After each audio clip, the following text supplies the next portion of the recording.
I think I will go ahead and get us started, although some more colleagues may jump in as we move along. But thank you so much for joining us in this session. If we haven't met before, my name is Jenna Mittelmeier. I am one of the co-organizers of the organization Research with International Students who is hosting this panel. If you are joining an RIS session for the first time today, a special welcome to you.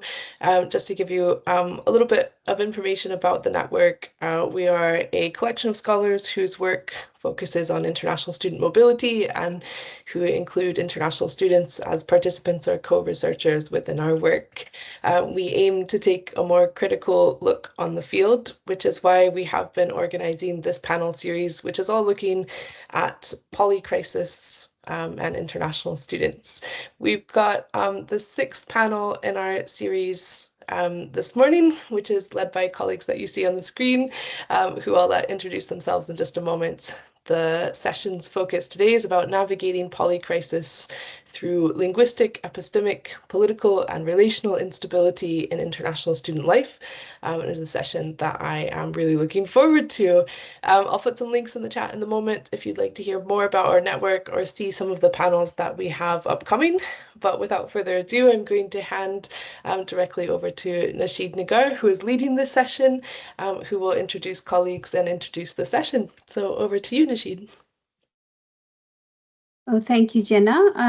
Thanks very much for introducing us and our session. So, Jenna, do I share my slides now?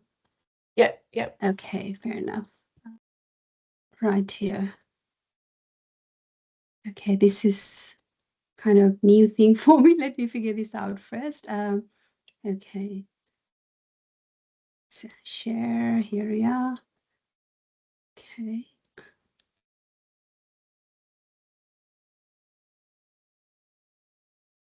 Okay, so can you all see the screen? I can't actually see your faces, so maybe you need to talk. Yep, yes. That works. Okay, excellent. Thank you. All right, first of all, I would like to begin actually by acknowledging with deep sadness the tragic loss of two PhD scholars from Bangladesh at the University of South Florida, and their passing is profoundly felt, not only within their immediate academic community, but across the wider scholarly world that values the dedication, reflective strength, and intellectual journeys of international researchers. This moment calls for quiet reflection on the human lives behind our academic work and a recognition of the fragile, interconnected spaces in which learning and living unfold. Okay, so good morning, good afternoon, good evening, everyone, wherever you are at the moment in the world. So welcome. Thank you for being here today, and it's really a pleasure for us to have you with us. So we are especially glad to be joined by colleagues and participants from across the world. So it feels fitting for a conversation situated in international students' lives. So this work is deeply collaborative, and we are grateful for the opportunity to share it with you today. So it is shaped by ongoing conversations, connections, and shared curiosity over time. So special thank you to our very dear Dr. Jenna Mittelmeier, whose relational leadership in the global space has been both grounding and inspiring for this project. So we are looking forward to relating and thinking with you as we move through the presentation. And I've got the QR code here. Feel free to tune into, obviously not now, maybe later. You can explore the works that we situate our panel on today. So this is Xingxing. Xingxing, go ahead, please. So at the heart of this work is a simple but important commitment we present with voices not about them. We are exploring how international students live through a kind of polycrisis shaped by linguistic, epistemic, political, and relational tensions. Rather than fixing identity, we see it as fluid, always evolving, always in relation. Students here are not passive, they are active agents constantly negotiating, resisting, and reimagining what knowledge and belonging can look like. From this, we begin to think about hybrid professional becoming, not as a fixed outcome, but as an ongoing relational process.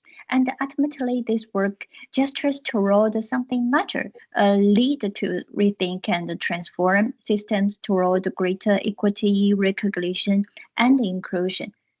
Next slide. So before we continue, we want to take a moment to acknowledge our country, where we are mainly presenting from in Australia. So this is quite customary in Australia. So we recognize the traditional owners of the land on which we meet and the Wurundjeri, Wurrung people of the Kulin Nations, and pay our respects to elders past, present, and emerging. And as we speak about voice, knowledge, and becoming, we also recognize that we are on unceded land, where knowledge has always been relational, embodied, and grounded in country. So this invites us to reflect on our own responsibilities, how we listen, how we engage, and how we might remain attentive to whose voices are centered and whose are not. So here, what I want you to do is to maybe, to have a bit of idea of what you're doing, a bit of orientation to the topic. What it costs to be heard. So I'm just wondering, maybe have to understand from you, have you ever changed or noticed someone else change how they speak, and not to express themselves more clearly, but to be taken seriously? And what did that change cost, actually? So to have a bit of sense maybe of the room, how many of you have experienced this yourself or even just noticed it in someone else? So if this resonates, please write experience in the chat if you have experienced it, or noticed if you have seen it in someone else. So one of my colleagues would have a look at the chats as you'll be posting. Yeah. Rashid, I think Yes. Monica has a question. Yes, Monica.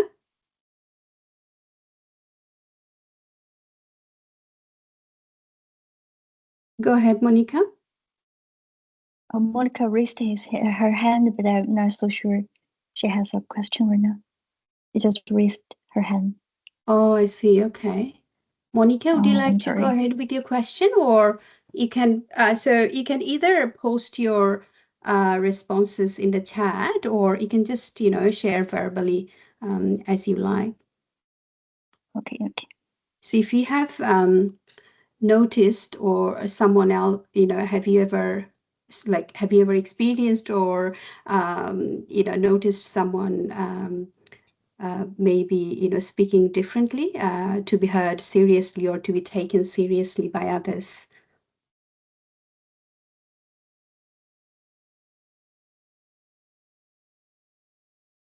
Any responses coming through, Xingxing? Okay. Monica said the mic is not available, and I think she thinks the cost to be heard is interesting, as it can be both. Okay, excellent, Monica.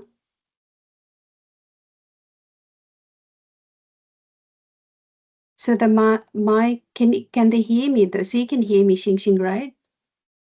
Yes, I think she The can hear, sound is but fine? Okay, because good. she cannot.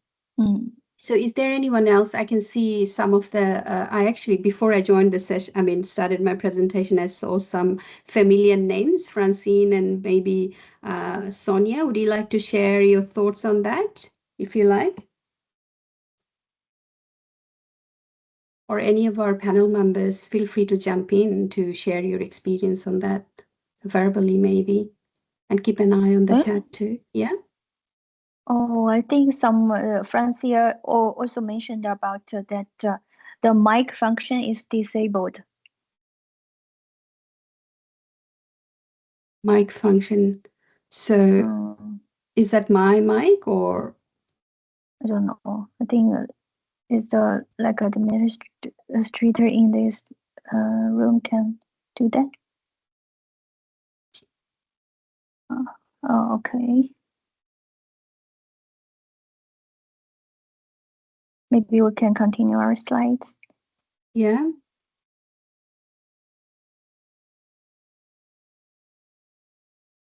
So are there any responses coming through?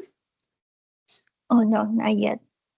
Okay, so I'm just wondering if they can hear me though. Can they hear me? Oh, Jenna, yes, they can hear. Okay, good. Yeah, we can hear everyone. I've now fixed the mic issue, so everyone should have access to allow themselves to unmute themselves. Mm-hmm.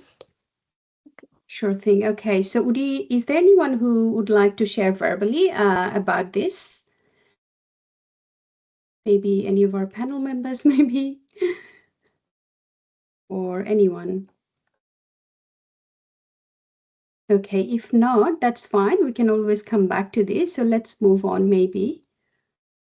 Okay, so I assume what it costs to be heard, maybe I'm not sure what the posts are like at the moment, but I assume maybe there would be confidence, identity, belonging, voice, etc. So you begin to see that this is not a small shift. So, and this is exactly where our conversation begins, right? So with what it costs to be heard. Sandeep. We do not arrive, we become. Identity here is not fixed, it is never fully formed. It is shaped through modalities of power, through desire, through critical and creative reflection, through solidarity, through imagination, through moments of uncertainty, through encounters with others. It is lived and navigated across languages, mobility, and migration, across expectation, across spaces where we are recognized and where we are not. Sometimes we are heard but not understood. Sometimes we are present but not fully seen. So identity does not settle, it shifts, it stretches. It is continually reformed in relation of logos and cosmos. It is layered, hybrid, existing in the in between, always in motion as a movable feast. This is not simply adaptation, this is becoming, what we call hybrid professional becoming. Identity is contested, relational, fluid, and constantly becoming, yet ambivalent. Faiqah. Power and exclusion. So, if identity is always becoming, we also need to ask what shapes that becoming. It doesn't happen in neutral spaces. For international and multilingual speakers, this often means navigating environments where certain ways of speaking, writing, and knowing are valued more than others. In academic and professional contexts, dominant norms, often tied to so-called native speakers, shape what is seen as clear, credible, or professional. This is what we call linguistic racism and native speakerism, where language becomes a basis for unequal recognition. These are not just individual experiences, they are shaped by institutional priorities and by colonial histories that continue to influence whose knowledge is valued. As a result, many experience misrecognition. They are present but not fully seen, heard but not fully understood. So becoming professional is not just about developing skill. This is ontological injustice shaped through situated practices of language, culture, and knowledge, which shape how we become. Next, please.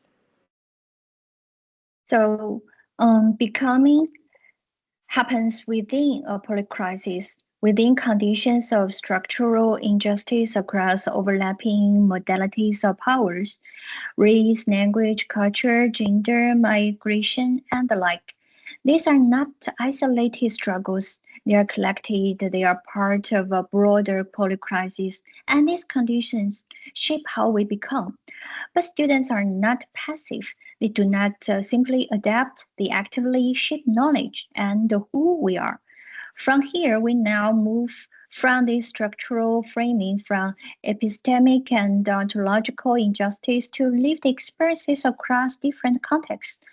Faiqah's work explores how language, identity, and affect are lived in everyday academic practice. Next. So we now move from structural conditions, from epistemic and ontological injustice into lived experience. Within this broader polycrisis, students are not unresponsive at all. They actively interpret how they learn, speak, and belong. So Faiqah's work brings this into focus, exploring how Indonesian postgraduates rework English across borders, navigating sociocultural latherings.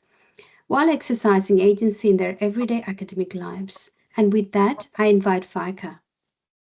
Thank you so much, Dr. Nashid. All right, so today I'll be sharing my research on Indonesian postgraduate students in Australia and how they experience and rework English across borders. So this study looks at deeper social-cultural challenges students face and how they actively respond to them through their own strategies, identities, and language practices. Next, please. All right, so to begin, let me briefly set the context here. Indonesian students are among the top 10 international students in Australia, yet their experiences remain underrepresented in research. And for Indonesian, Australia is a popular destination because of its proximity, strong university reputation, and scholarship opportunities, of course. And because of this, many students come in with higher expectations. After going through a competitive process, securing scholarship, gaining admissions, and meeting language requirements like IELTS, they often believe they are fully prepared. They believe that studying at top universities means full academic support. But this is where the tension begins. But what is the reality? In reality, readiness is not just about language. Once students enter university, they are expected to adjust to new academic practices, new ways of communicating, and new expectations, often without fully understanding them. So the question becomes, what is really happening here, and that is what this study explores. Next, please. So research question. Um, this study focuses on two main questions. First, how students experience academic life, and second, how they navigate these challenges. For me, this is not just a research topic, it's also something that I relate to personally. I had experienced this transition myself. Many students, including me, come through scholarship pathways that we carry strong expectation and pressure to succeed. At the same time, we come from diverse educational backgrounds. Not everyone has had the same prior exposure to the kind of academic practices expected in university. So when these expectations are treated as the same for everyone, they do not always reflect the reality students come from. This creates a gap between what is expected and what students have been prepared for. And as I went through this experience, I began to realize that much of it is about trying to find our own way in a system that doesn't always meet us where we are. Next, please. All right, to better understand these experiences, this study is guided by several key perspectives. First, a social cultural perspective, which sees learning as shaped by context, interaction, and social environment. Second, the concept of epistemic injustice, which underlines how certain forms of knowledge and ways of speaking may be undervalued within academic spaces. And third, the idea of hybrid identity, where students continuously navigate and negotiate who they are within new academic and cultural environments. Next, we move to methodology. So to explore the research question, this study is situated within an interpretive paradigm which understands reality actually constructed and shaped through lived experience and interaction. So based on this study adopts a qualitative approach, focusing on how individuals make sense of their experiences. The participants were four Indonesian postgraduate students studying in Australia, all from education-related programs. And the data was collected through semi-structured interviews, allowing participants to reflect on their experiences in depth. Next, we move to the findings. So coming back to my earlier question, what is reality of the student experiences? So one key finding is what I describe as invisible barriers in academic life. So students are not just struggling with language itself, but with unclear expectation. So for example, in academic writing, things like argumentation, structure, and tone, these are rarely made explicit in the class, yet students are expected to already understand them. Because of this, the challenge goes beyond vocabulary or grammar. Students are also trying to figure out how to think and write academically, which can be very different from their previous educational experiences. So this is not just an academic issue, it also has a strong emotional impact. The participants describe feelings of anxiety, self-doubt, and constant pressure to perform. So this is reflected in what participants shared. One student said that, oh, it just never feels enough for writing assessment. And another shared that it's just very different here, writing and culture, I just try to pass. And in a classroom setting, one student expressed, I don't want to be judged as incompetent. And these experiences show that students are not only managing academic demands, but also constantly managing how they are perceived. One participant also noted that almost all tasks are essay-based. I perform data in presentation, which raises question about how we define academic success. So yeah, these findings suggest that the challenge is not simply about language ability, but about navigating a system where expectations are often implicit and where students are continuously measuring themselves against those expectations. Next, so for the second research question, after looking at the challenges, this slide shows how students respond to them. They are not just struggling, they are actively finding ways to navigate academic life. So one key way is through relational support. Many students rely on peer networks, especially those who share a similar language and background. So these connections are not just about comfort, but about making sense of academic expectation together. As one participant shared, I prefer Indonesian fellows. I can understand them better, even if it's in English. And a sense of belonging is also shaped through shared values, particularly through faith. As one participant put it, I feel more at home with people who share my religion and daily routines. And at the same time, students learn by navigating to new social and academic norms. These include observing how others communicate and gradually building confidence. One student said, I started to pick up how people behave, like saying hi casually. Students also develop their own strategies to manage these challenges, such as preparing before class and using digital tools like AI. Some also engage with university-supported programs to build confidence and improve their communication. As one participant shared, I often use AI tools to help me feel less stuck.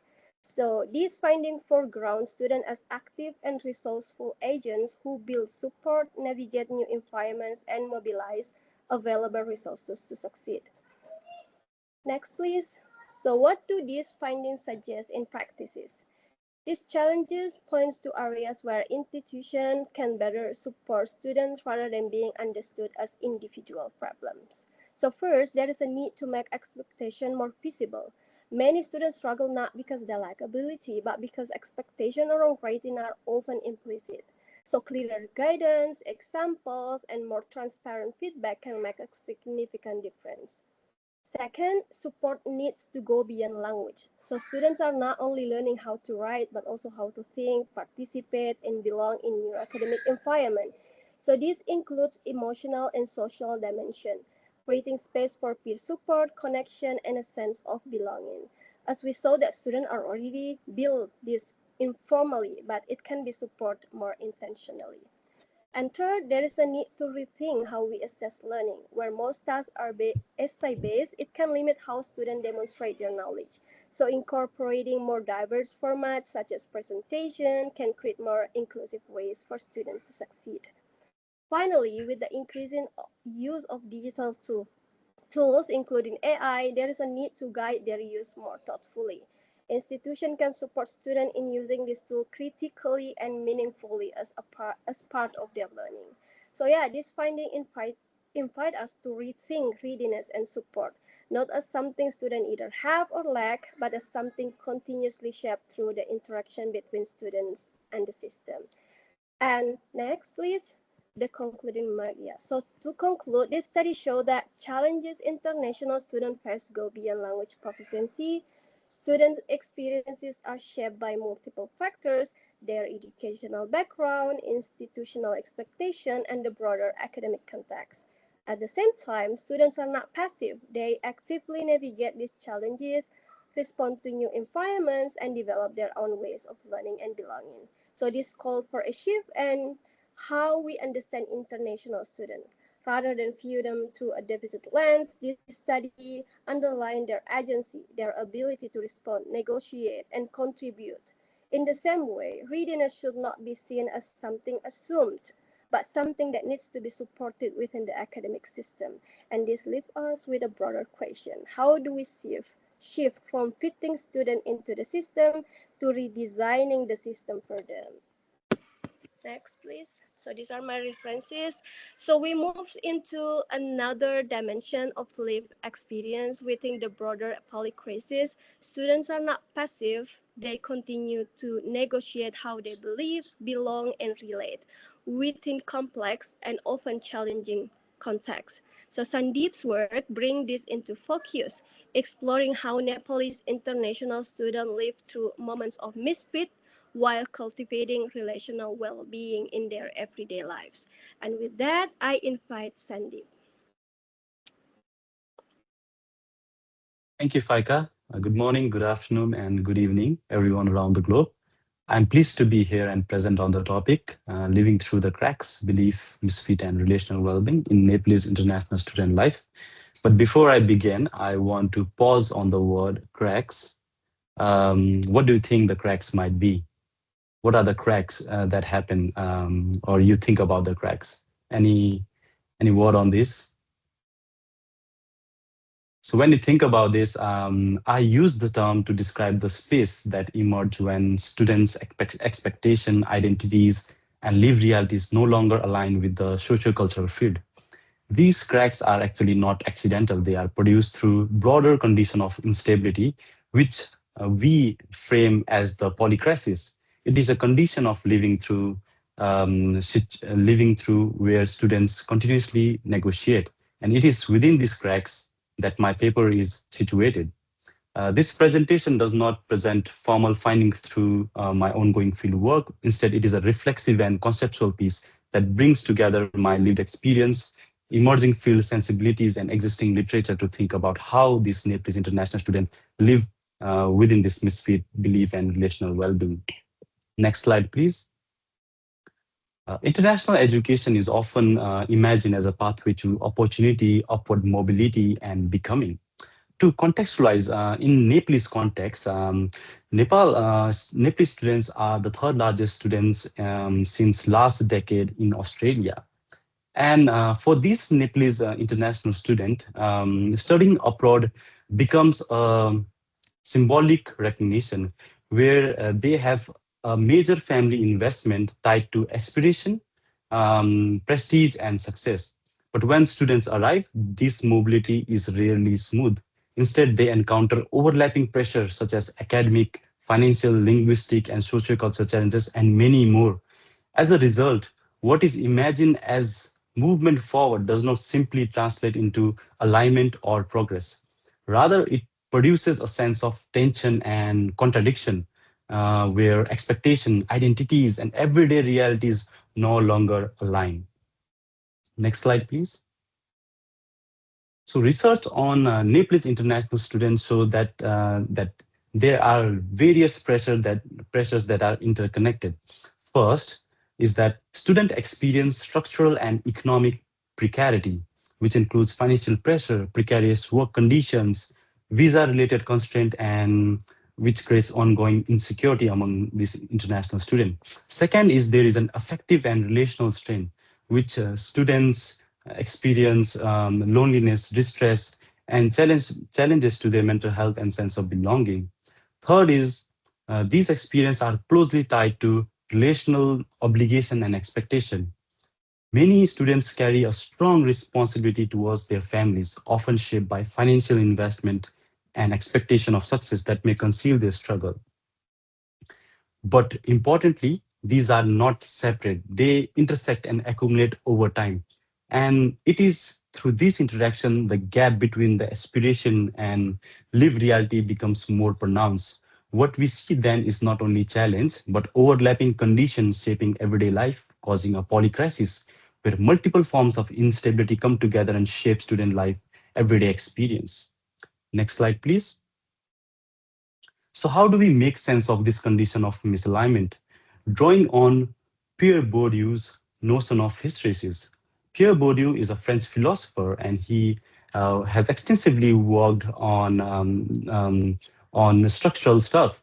But here on his hysteresis notion, he's conceptualized as it is a situation where there is a mismatch between um, disposition, which could be student bring, and what the field demands. So student arrive with prior way of being, expectation and way of relating shaped by their past context. But the new academic and social cultural environment operates with different norms and expectations. This creates a persistent sense of misfit where this crack happens, and where because the past disposition does not meet with their present condition and it no longer sings.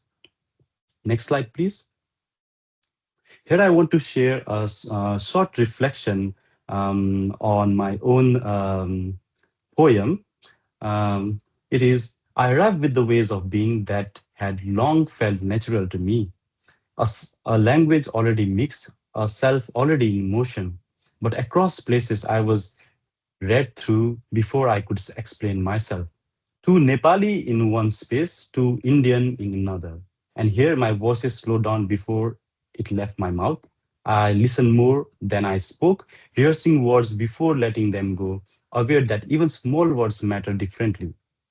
Sometimes I spoke, sometimes I went quiet in rooms where I was the only one. I searched for something familiar, a voice, a face, a way of being. That what once felt natural no longer fully fit, what no longer fit began to remake. So this shows that misalignment is lived in hesitation, in silence, and in constant need to recalibrate one how one engages. Next slide, please. This brings us to a very important question. If this misalignment is so persistent, why do students continue? Once again, bringing the Bourdieu's notion of illusio, we can think of this through as a belief that the game is worth playing.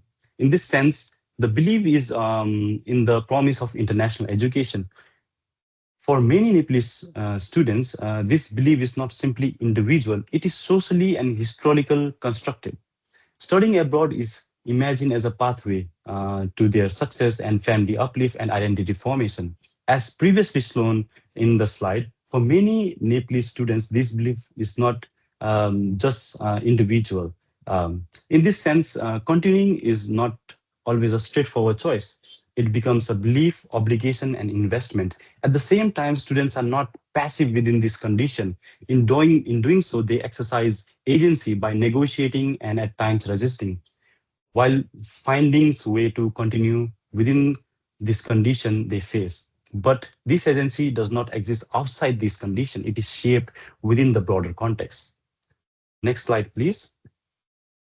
If students continue within this condition of misalignment, then the question comes, how do they sustain themselves?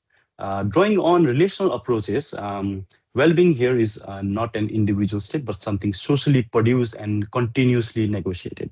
Students sustain themselves through relationship with peers, communities, through family connection across distances, and through institutional interaction, and also the materialities of the socio-cultural environment. At the same time, these relationships are not always stable or fully supportive. They can involve expectation, pressure, and ongoing obligation. Therefore, well-being is not a fixed state of being well, but an ongoing process.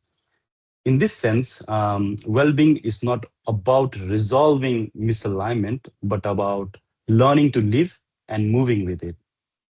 Next slide, please.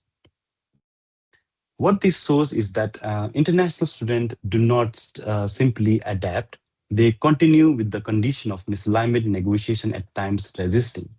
Their well-being is not individual, it is relational, negotiated, and sustained over time. This raises two important questions. First is, what does it mean to continue under ongoing misalignment? And second, what must change for institutions and policymakers to recognize and respond so that they can support this? And next, so these are my references. And next slide, please. So far, I've focused on movement across borders, system, and spaces of belonging, but this movement is also epistemic. It raises question about how students navigate competing ways of knowing, being, and speaking. This is where Xingxing's work becomes very important. Xingxing shows us that Chinese international students are not simply adapting, they are actively negotiating tension between different knowledge systems, identities, and ideologies. Social justice literacy then is not something they acquire, but something they work through, often in moments of contradiction and uncertainty. It is in this space between firewalls and frontline that their experiences take shape. And with that, I invite Xingxing. Over to you.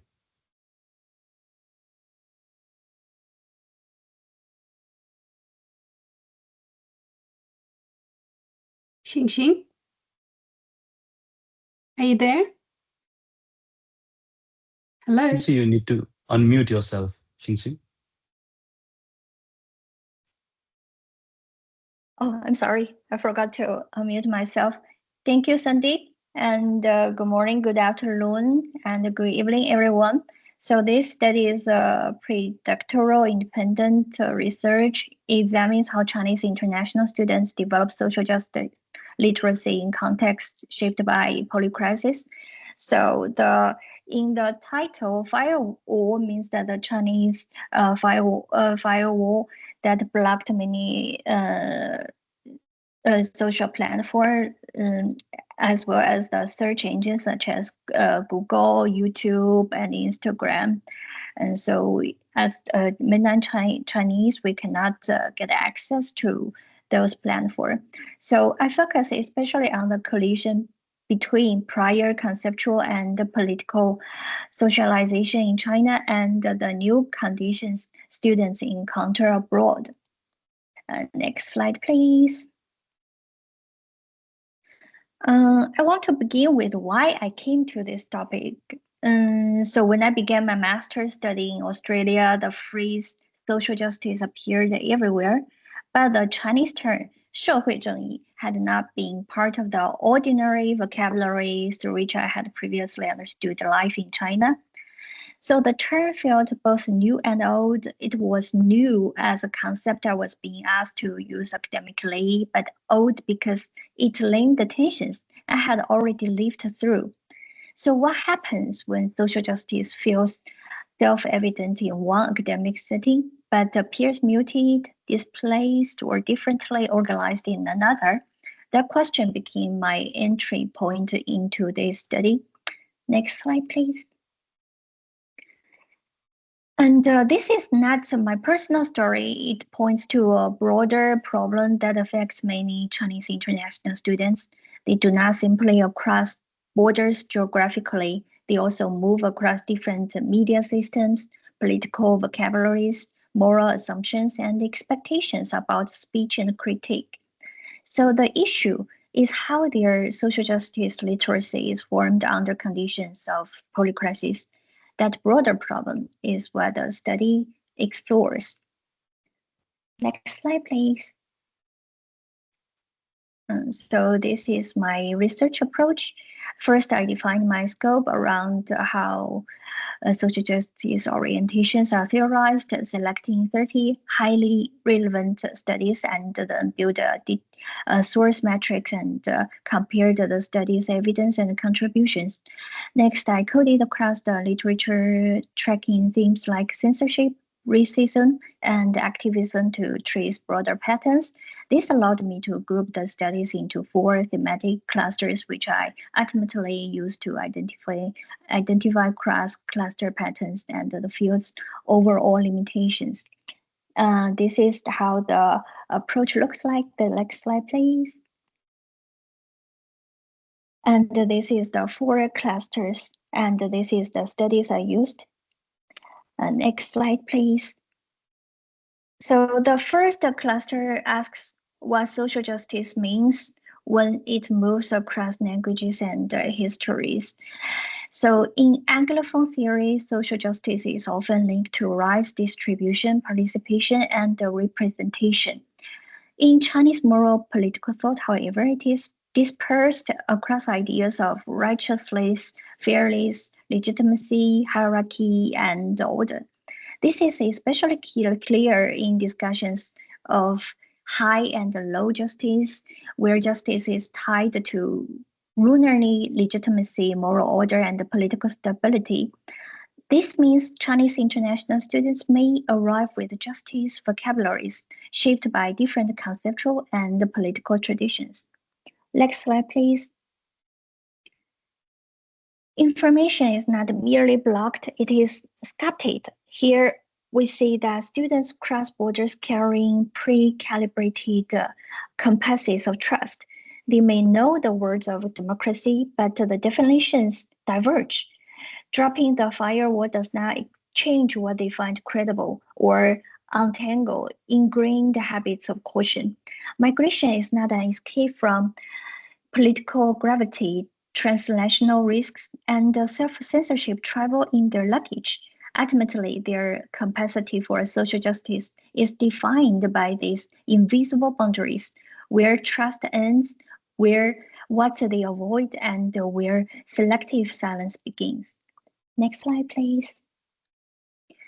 So when these students step onto campuses abroad, their identities are immediately put to the test. They face a powerful push and pull.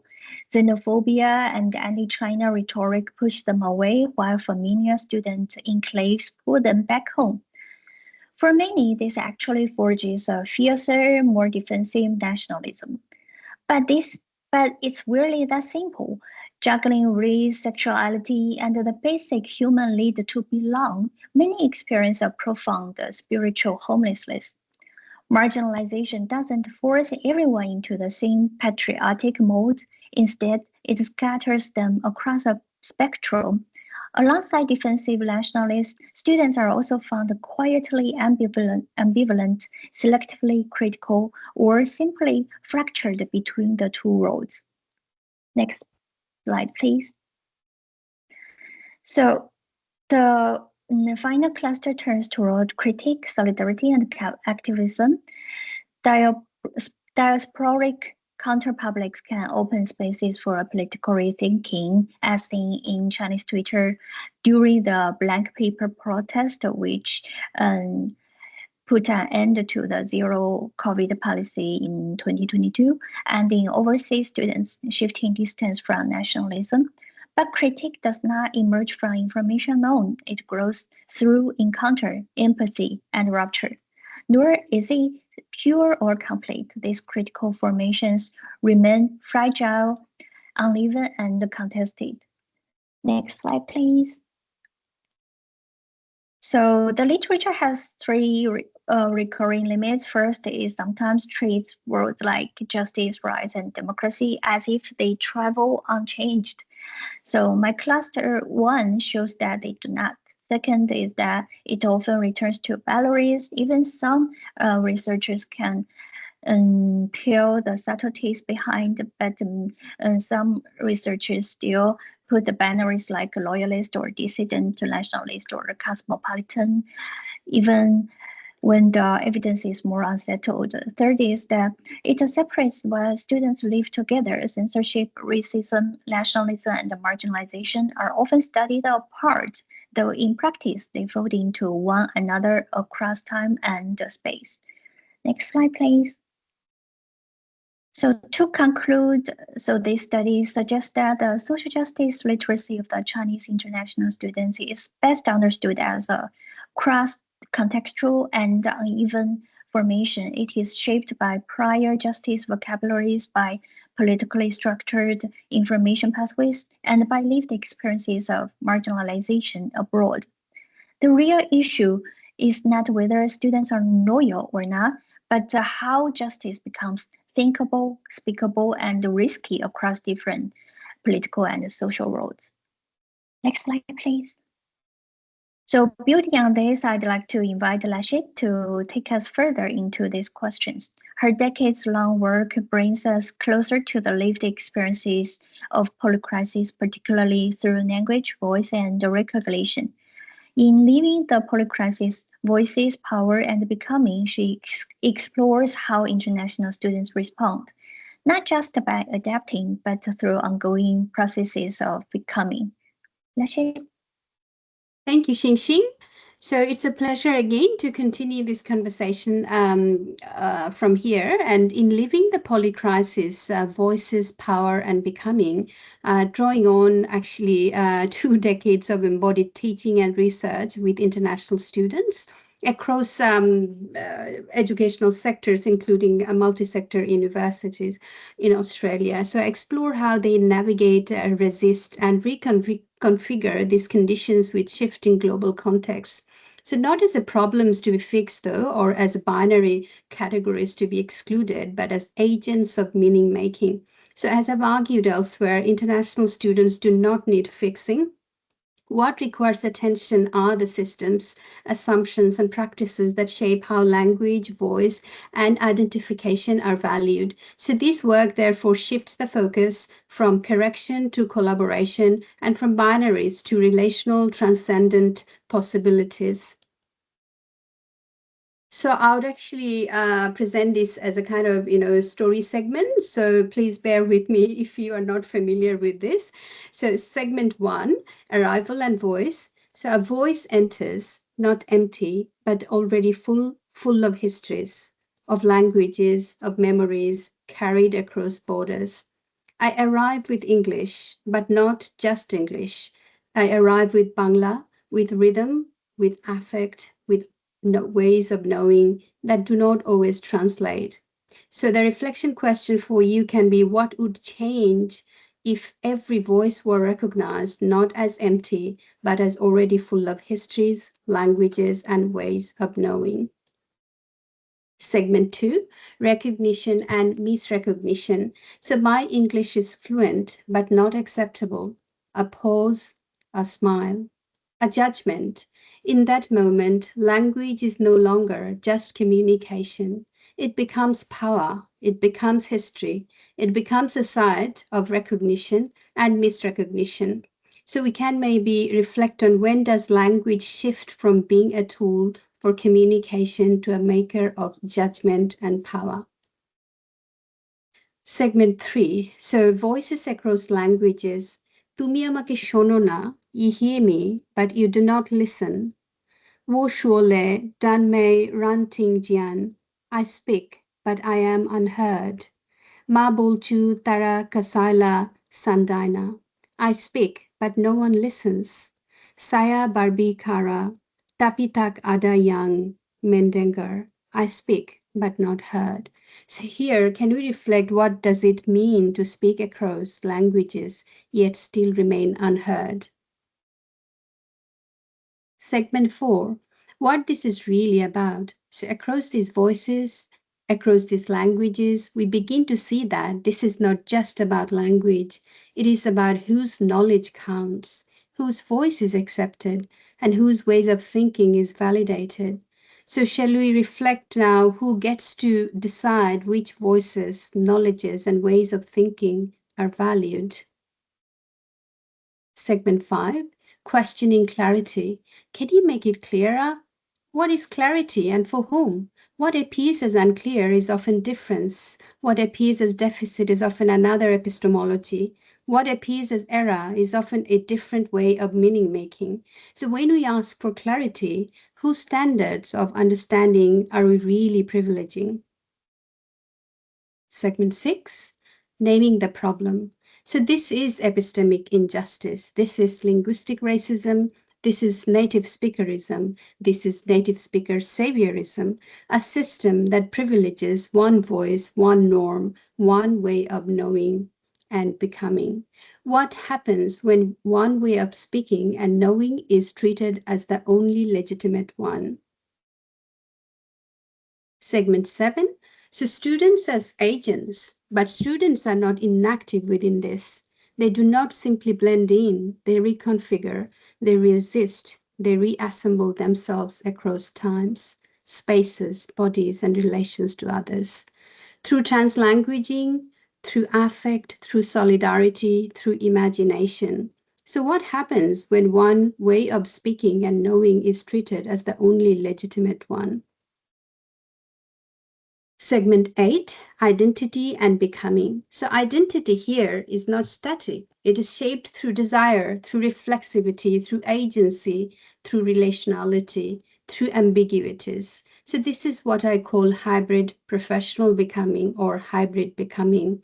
How do we understand ourselves when identity is always in the process of becoming rather than being fixed, yet ambivalent? Segment 9, what becoming means. A process of becoming that is not linear, not stable, not singular, but layered, shifting, shuttling, yet relational, between languages, between worlds, between expectations and conditions. But we do not simply translate, we become. So what does it then mean to become across languages and worlds rather than simply translate between them? Segment 10, resistance and knowledge. Voice becomes accent and accent becomes silence. Silence becomes resistance, and in that resistance, new forms of knowledge emerge.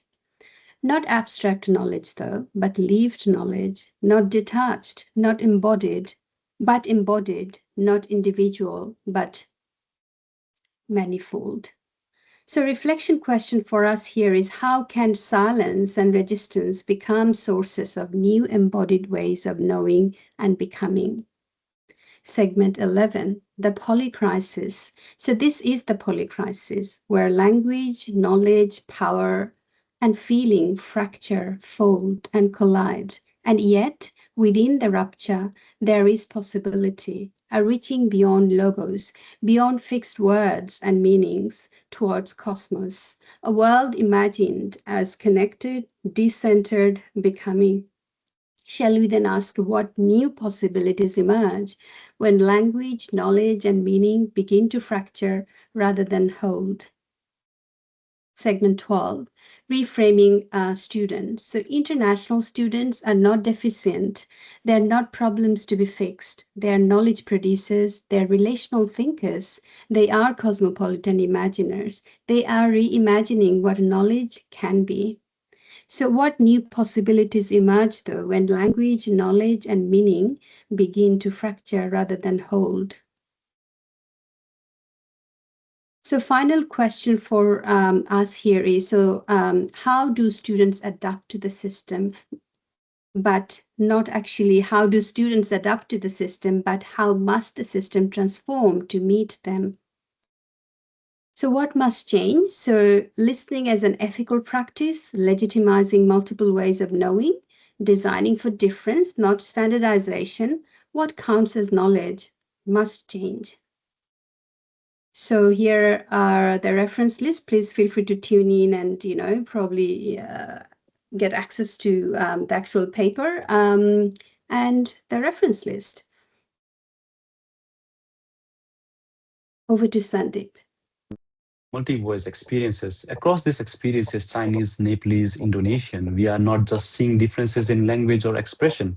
We are seeing different ways of thinking, different ways of belonging, different ways of feeling and expressing meaning. And across this context, something important begins to emerge. These are not separate stories. These are intertwined forms of becoming. And within this, we begin to see questions of justice, whose voices are heard, whose meanings are affirmed, and whose knowledge is valued. Return to self. I once tried to fit in, to speak differently, to think differently, but I was losing myself. Now I speak to transform, speak differently, not to fit, but to emerge. Entangled ending. So we are not broken voices. We are many voices, not binary deficit, but hybrid becoming. And the final message is not conformity to the system, not assimilation into it, but the disruption of the system and its assumptions and practices. So what we see here is that international students are not simply navigating the system, they are actively reimagining the future of knowledge itself. And they do this through everyday lives, through relationships, through language, through movement across spaces in ways they are lived, embodied, and deeply relational. They reimagine knowledge but never beyond its limits, as supervisors still shape what counts, guiding how collections become valid arguments. Thank you. Thank you. Thank you. Terima kasih. Thank you. 谢谢 谢谢。 धन्यवाद. 감사합니다. Okay, so we came to the end, everyone. So to close, we have tried to show that international students' experiences are not isolated or separated, but shaped through interconnected linguistic, cultural, epistemic, political, and relational conditions. So what we are calling the polycrisis. So with that in mind, would love to open up for questions now, and as we discuss, and also I've put some reflection questions, so feel free to ask your questions and maybe reflect in terms of the questions and beyond. And we'll try to keep linking back to some of the key ideas we have raised around polycrisis, power, voice, and the system. So the floor is yours, everyone.